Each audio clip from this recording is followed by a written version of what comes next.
Time to wake up. It's Saturday morning. Find some milk and cereal. Grab a bowl and spoon. No, a bigger spoon. Head to the living room and take a seat on the floor while Joseph and Chris present to you Saturday Morning Cartoon! Hello everybody and welcome to Saturday Morning Cartoon Boom. This is a show where we plop down the living room floor with a big bowl of cereal and watch all your favorite cartoons, both old and new. I'm Joseph. And I'm Chris. As part 3 of our 4-part Ghostbusters tribute, today we watched Slimer and the Real Ghostbusters. But pretty much just Slimer. The show Slimer and the Real Ghostbusters aired from 1988 to 89, created by, well, still Dan Aykroyd, Harold Ramis, if you want to count the original creators of the Ghostbusters. Produced by Columbia Pictures Television, Deke Enterprises. This aired for 1 season, 33 episodes on ABC Network. And actually, as part of the Real Ghostbusters, what they did was put it in one giant block of the Real Ghostbusters and then had smaller segments of Slimer follow immediately after it. To make like a whole hour of Ghostbusters goodness, if you want to call it that. Yeah, I don't think you goodness, could. Right. For a short synopsis, episodes feature the Ghostbusters as well as their secretary, Janine, but the main star of the show is their pet ghost Slimer, who's joined by some new friends and some new enemies. Yeah, that's a lie. Yeah. It's a complete lie. It does not star the Ghostbusters and Janine. It stars Slimer, and every once in a while, a Ghostbuster or two might show up. None in the episodes that we saw, to my knowledge. None of them except Janine. That was it. No, none of the actual Ghostbusters showed up in any of the episodes we watched of this one. I'm going to tell you all of the main characters of this show. Slimer is voiced by Frank Welker. That's it. Crickets. The end. Slimer's the only real reoccurring character. Pretty much it. Yeah, and it seemed like he was doing Slimer's voice differently. Slimer sounded a lot like Elmo, more than he did Slimer from the original series. And I think it's because Slimer was the only like main character. They had him actually speaking English now, whereas like you might decipher a word or two from the Real Ghostbusters cartoon. The Slimer cartoon, he was, speaking in full-on sentences, being able to ask questions and answer things, but, kind of goofy like a kid, and then in this weird voice that, you're right, it sounded like Elmo from Sesame Street or something. To be honest, there really wasn't all that much marshmallow-worthy information out there about this show. There are really zero kind of fun tidbits. The one thing I have is that, in general, the show is considered to be the beginning of the end for the series. That's fun, right? This was the equivalent of the 4 Horsemen showing up. This was Death walking up to the door of the Ghostbusters. What memories do you have of this show? I don't know if I remember this show or not. And I know that's a really weird thing to say, that I don't know if I remember it. Mm-hmm. It's kind of, I really hazily remember seeing an hour of Ghostbusters stuff, which this would have been a part of it, but I don't really recognize any of the things that we saw out of this cartoon. Mm-hmm. So it's kind of I might have seen it, but I probably only paid attention to the Real Ghostbusters stuff and probably didn't pay that much attention to this show if I watched it. So yeah, I don't know. I'm glad that I don't remember that much of it, honestly. Yeah, I guess I'm in the same boat, but surely, this was our childhood. We grew up with this show as well. We were probably about 3 or 4 when this was airing. So, my memories are vague from back then anyway, but I would think I would remember this because I remember the Real Ghostbusters distinctively. This thing, I don't know if I just avoided it or blocked it out of my mind or what happened. But yeah, I don't have any memory of this whatsoever, and thank the almighty Gozer for that, because this was not great. But I don't want to waste my abundance of powerful complaint energy in this section, so let's go ahead and jump into the episodes that we watched.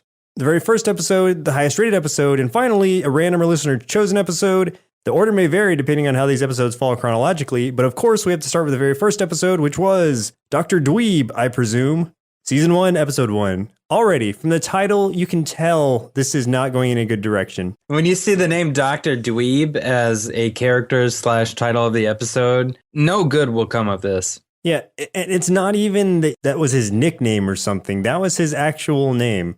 Oh yeah, that's one thing also. I want us to try our best not to swear at this cartoon because I'm sure there will be plenty of it. But if we do, I would like our filter to be slime. Just use that in place of any curse word you might use. All right. I will do my best. Yeah, like I slimed this show. Okay, what would that translate as? Doesn't matter. So I guess a short synopsis of this episode really, okay, so first off, these episodes are only 7 minutes long, so they're not a huge investment, yeah. But what happens is Janine decides to take Slimer with her for a doctor's appointment for some reason and has him wait in the waiting room. Her one rule is that he behaves and stays in place. But of course, that's not going to happen. With all that on top of it, as the title suggests, Dr. Dweeb, who is apparently Slimer's archenemy, is after him this whole episode as well.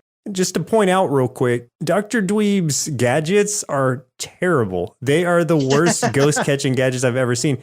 These gadgets are put to shame by the Filmation Ghostbusters gadgets. Those gadgets were way more useful. Dr. Dweeb has like a bear trap and a plunger. Yeah, he's got a gun that fires a plunger on a rope.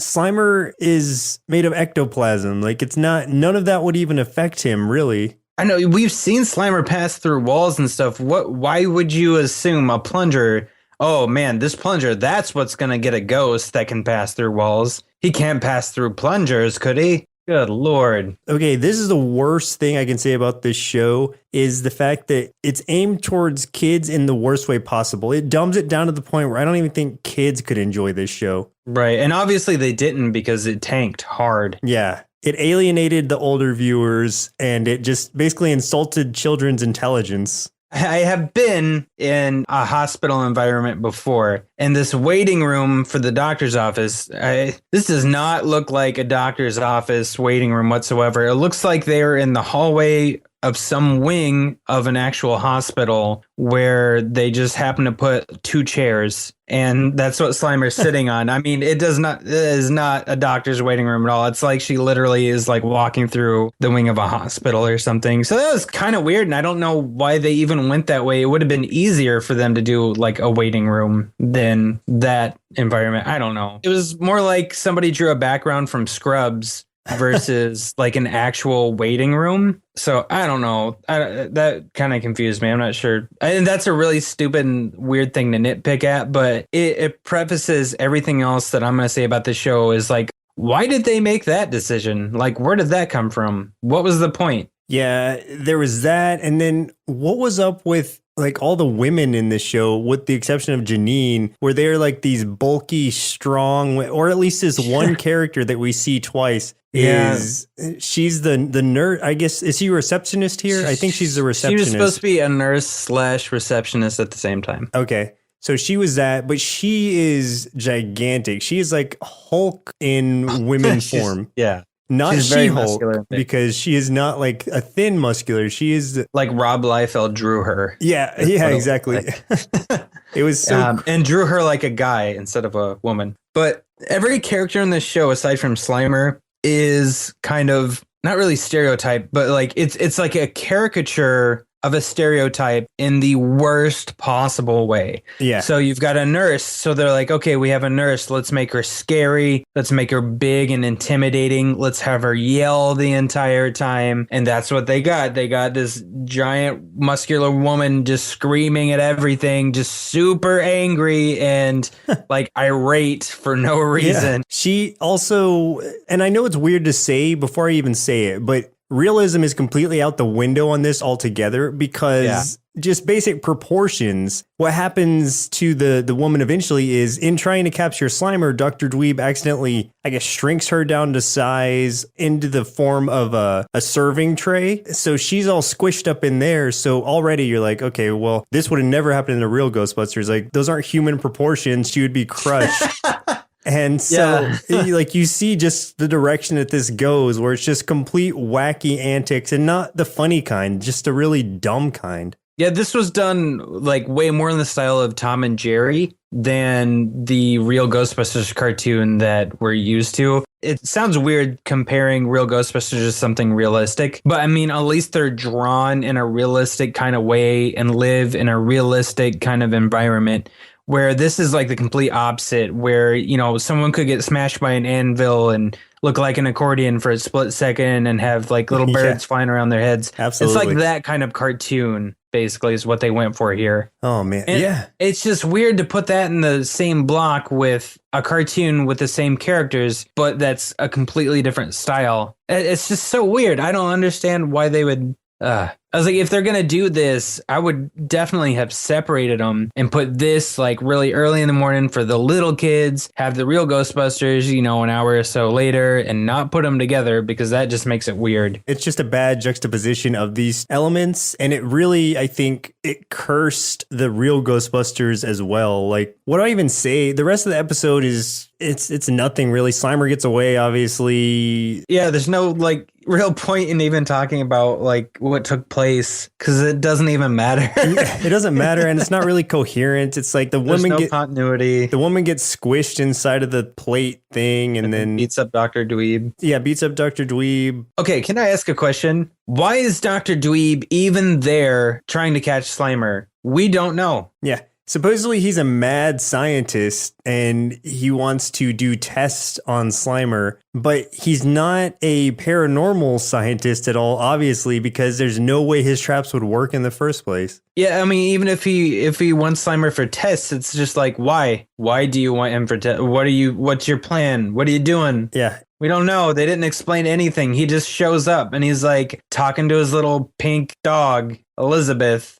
Elizabeth seems to hate him as much as I do. The voice acting was terrible too. Voice acting was bad. The animation. Let's talk about that for a second. Animation was really bad. It was really sloppy. That's the best way I think I could describe it. Is it looked like someone just threw this thing together as fast as possible so they could check a box on the network schedule just to be like, yeah, we got it done. You know, yeah, I hired my nephew to do it real quick. Now we have a show. It was bottom of the barrel stuff all around. Sounded bad, looked bad, was bad. Yeah, let's go ahead and jump into the next episode that we watched, which was Monkey See, Monkey Don't. Season 1, episode 10, where Slimer tries to teach a monkey some tricks, but the monkey doesn't listen. That's not at all what happened. That didn't happen at all. He didn't try to teach the monkey anything. No, I don't know why that's the synopsis. Because they deemed this not worthy of watching, and they just took a guess. And they were so wrong. They're like, no, we're not watching this slime.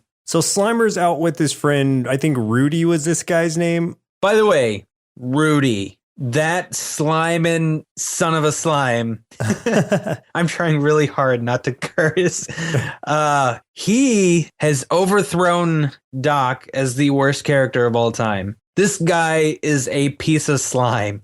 He talks like an idiot, doesn't make any sense. Just everything that comes out of this guy's mouth makes me want to like just reach my hands into his mouth and rip all of his teeth out. I know, like what the slime were they thinking? It was so Rudy, I don't know how he relates to this show at all, or if he's just a random guy in one episode, but supposedly he's Slimer's friend. They go for hot dogs. And Slimer gets his with the works.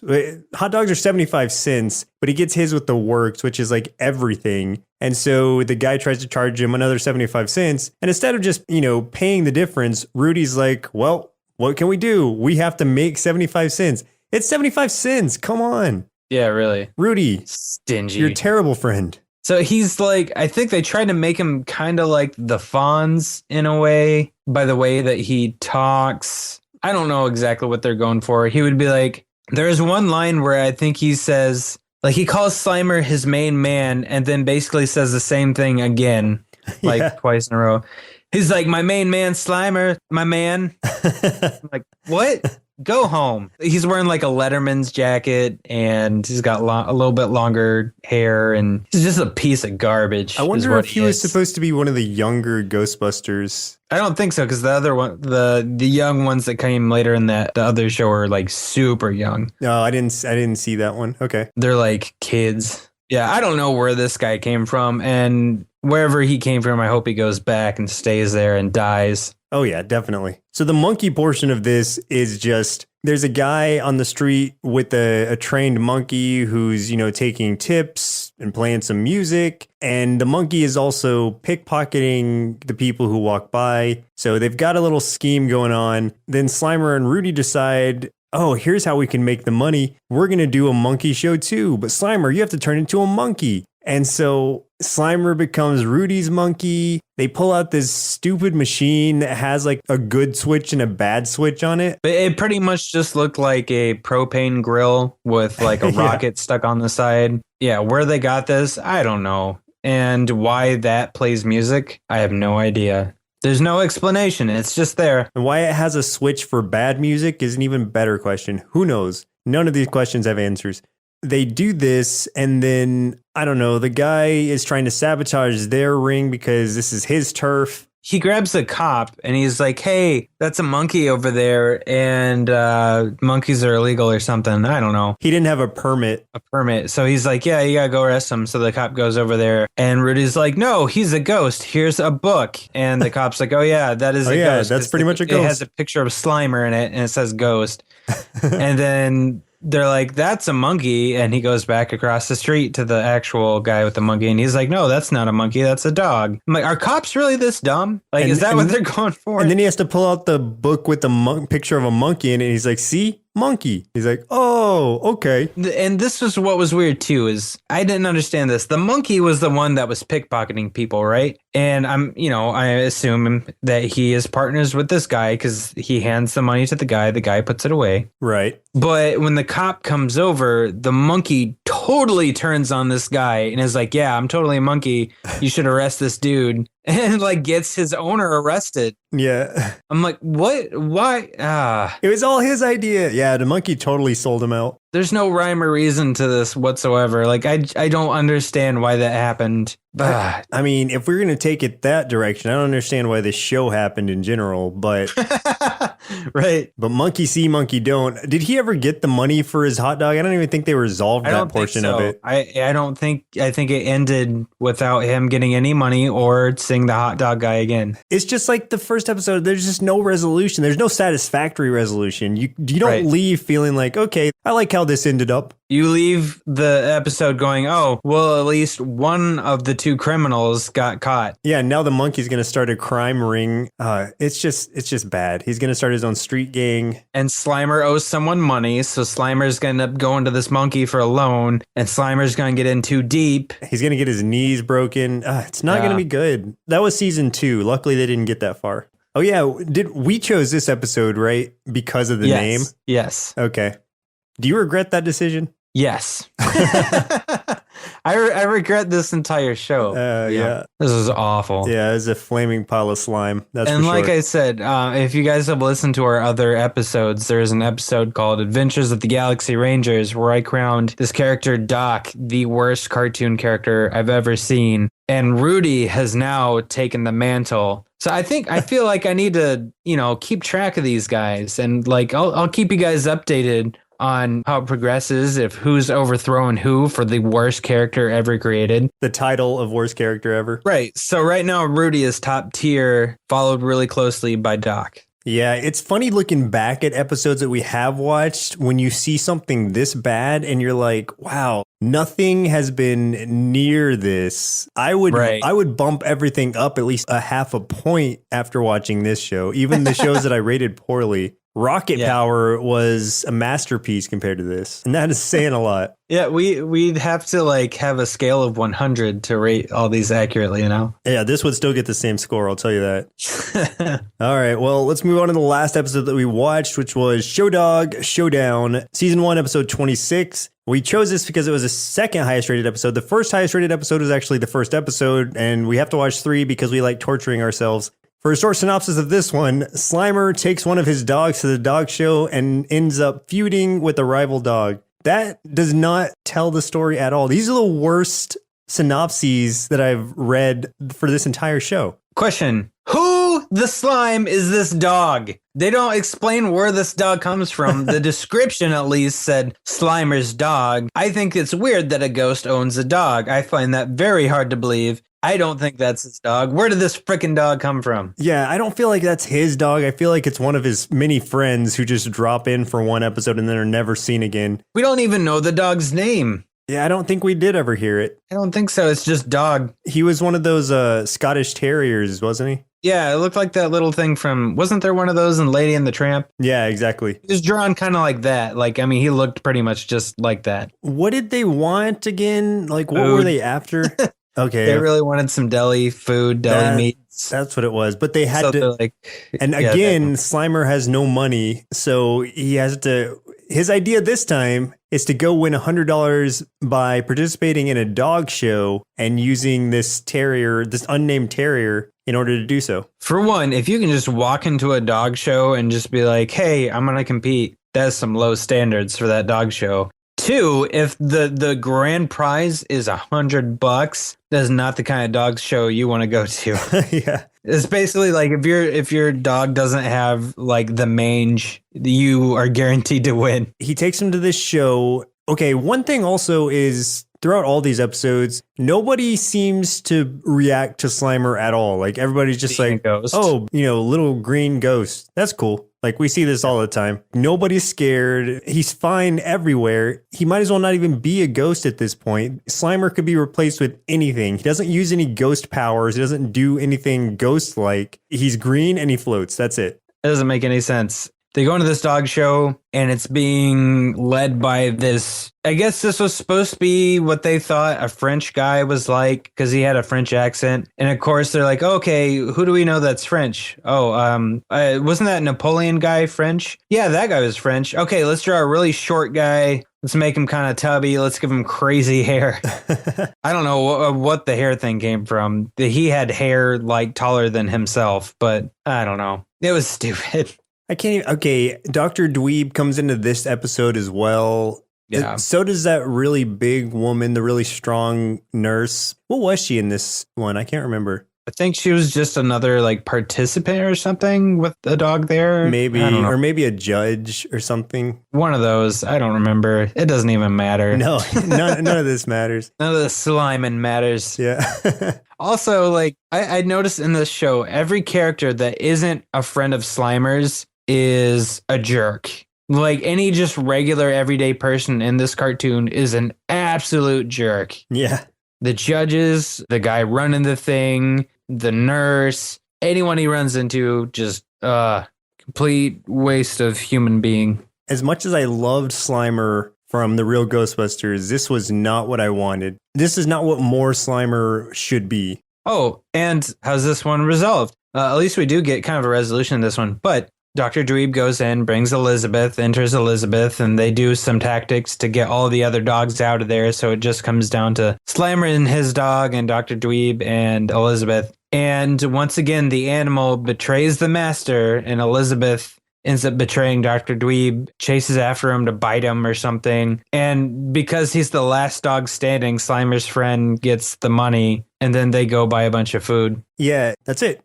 That's the episode. And it doesn't, and like the judges and the guy that's running this whole shebang, it almost doesn't even seem like it registers that every other animal and person left the building. It's like they don't even recognize that fact that happened. They just present the award to them like they won it fair and square. Like, oh, you earned this. Yeah, exactly. That's what I was going to say. It's like he earned it. They didn't react to anybody running out. They weren't just like, well, since there's nobody else here, they were just like, wow, good job. You won. Hooray. Yay. All right, well, I think it's about time for us to free our inner kids from Dr. Dweeb's poorly designed ghost bear traps and see what they thought of Slimer and the Real Ghostbusters. All right, you little ghost. Slimer is one of my favorite characters, and even though this cartoon didn't make any sense and it was really silly, it reminds me of Tom and Jerry and the Looney Tunes, and that's why I like it. But hang on, I have a note I'm supposed to read. Dear younger me, this show was... Oh, I can't read this word. I'll get in trouble. Terrible, and you should feel terrible for liking it. So you're going to rate it 1 bowl of garbage out of 5, or I will swear off pizza forever. P.S. In about a year, you're going to go to a garage sale with your friend Joe and find Uncanny X-Men number 1 and 2 in a pack for 10 cents. He will take number 1 and give you number 2 because you are too nice to do anything about it. Punch him in the... I can't say that word either. face, and take number 1. Sincerely, future you. Okay, I guess that's my thing. I guess it's 1 out of 5 because I still like pizza. So, Joseph's turn. Audible sigh. In truth, this spin-off could have actually worked. Had they remained true to the comical, heroic Slimer that we grew to love from the first few seasons of The Real Ghostbusters, everything would have been fine. However, what we're left with is this sloppy, unfunny, poorly animated catastrophe that insults everything our slimy green friend represents. It's not for kids, it's not for adults, it's barely even fit for eyeballs. I give this 1 bowl of cereal whose milk is way past expiration out of 5, and I highly recommend that any Ghostbuster fans steer clear of this stinker. The end. P.S. Slimer, I still love you. It's not your fault. Actually, you have a really good point there, little Joe. I would love to talk about whose fault this is if we have the time for it. Go ahead. Whose fault was this? I'm curious too. So real quick, we're going to take a trip back in time to last week's episode. So the one downfall of this podcast is we don't have the time to watch more than 3 episodes, so our opinions are based around that. So since the last episode, we only saw episodes that were in the first 2 seasons. We didn't see the later seasons where things got kind of bad. So there were 7 seasons total. We only saw things in the first 2, so there's a lot we didn't see. We found out that with the changing of the voice cast that we did know about, we talked about, all these other huge changes kind of came with it, not for the better. And there was a lot of drama going on behind the scenes of this show that sabotaged. It basically leads to this show. And what happened, the writer, J. Michael Straczynski, says himself that they were, at the time, they were the #1 show on the network. And even so, the network brought in a consultant group, I'm doing air quotes, you can't see it, called Q5 that said they could fix the show. He's like, why they think they can fix it? I don't know, because there's nothing wrong with it. This group comes in. It turned out later that they didn't actually do any research. They didn't actually have any focus groups or study groups or anything like that. They based everything off of what they thought a kids' television show should be like, using their own common sense. So there's no basis for their decisions. They came in, they want to change like a lot of the characters. So they're like, okay, we're going to make defined roles for the Ghostbusters. That included Winston being labeled the driver. So you got the other 3 Ghostbusters with these very distinct roles. You've got like, you know, the guy that's good with his hands. You've got the brainiac. We've got the mouth of the team. Then we got the driver. Oh my gosh. Yeah, kind of fishy in itself. But then they go for Janine, and oh my gosh. So they said she was too abrasive. In an actual document from this group, Q5, they say that Janine is too slutty. Like, really?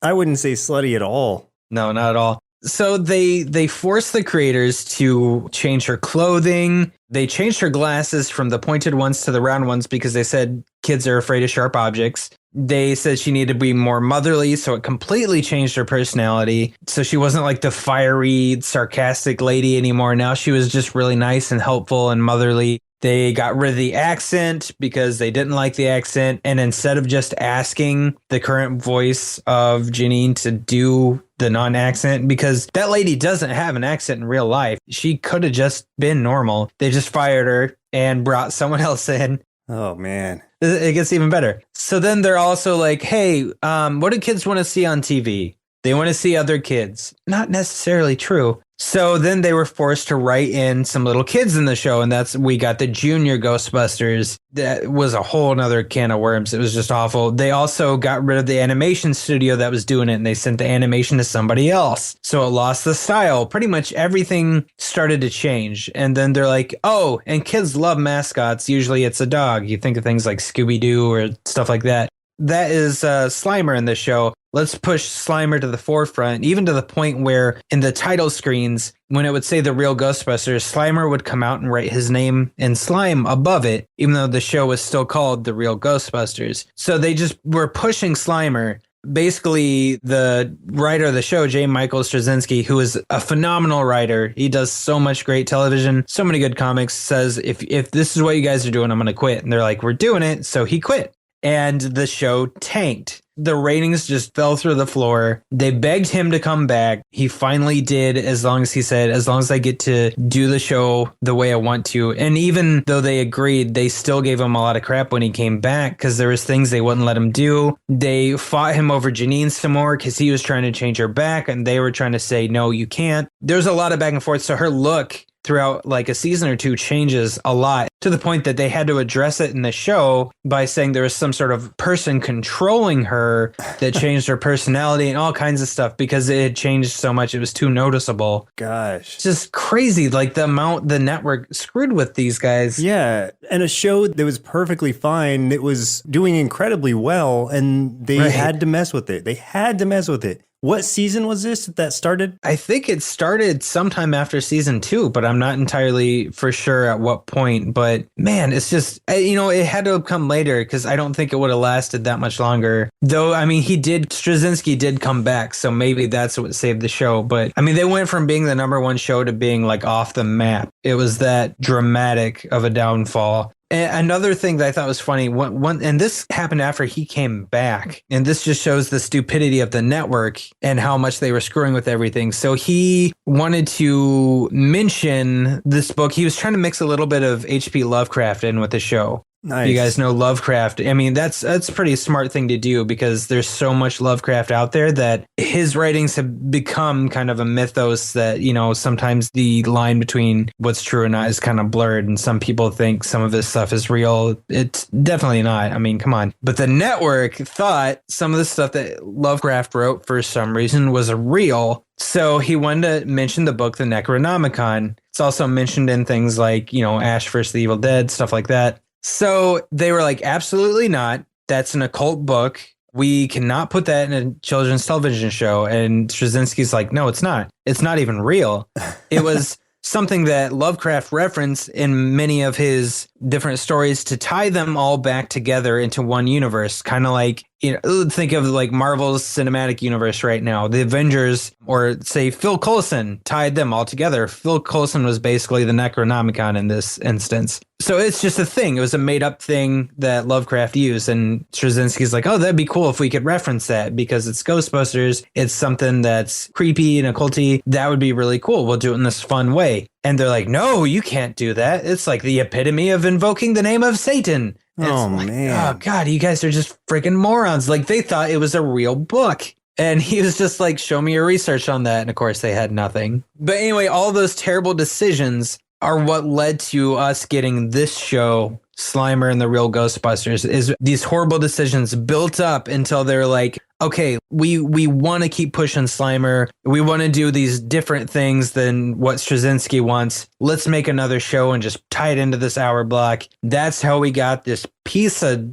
slime and crap that we watched for this week. It was because of all these stupid network decisions, and they should feel bad. They should feel bad. If anybody listened to this, I'm sorry. And please, if you take anything away from this, let it be that you should never watch this show. Not even out of curiosity. Yeah, no, don't. Just trust us. If you never trust anything else we say, trust that you don't want to see this show. It will scar you. All it did was make me think less of the Ghostbuster franchise. It was a stain on the franchise. It really was. I felt like it took something away from the Ghost. Like we have the Ghostbusters on this really high pedestal. Like Ghostbusters are awesome. Yeah, Ghostbusters season 1 and 2 were perfect. I should have left it there. I should have been like, wow, this is the best cartoon ever. And then we go here and we're like, oh God, this is what it turned into? Come on, why? Why would you do that? So you heard a lot of my final thoughts. So what about you, Joseph? I mean, that was kind of my final thoughts on it too. Just chaining off of that was that I'm pleading to the listeners not to watch this show. Just trust it is bad. It is bad. You don't need to watch it. It's not fulfilling at all. You're not going to be pleased after any episodes. It's going to leave you disgruntled a little bit, as you can tell by the way that we are this episode. I don't know. There is no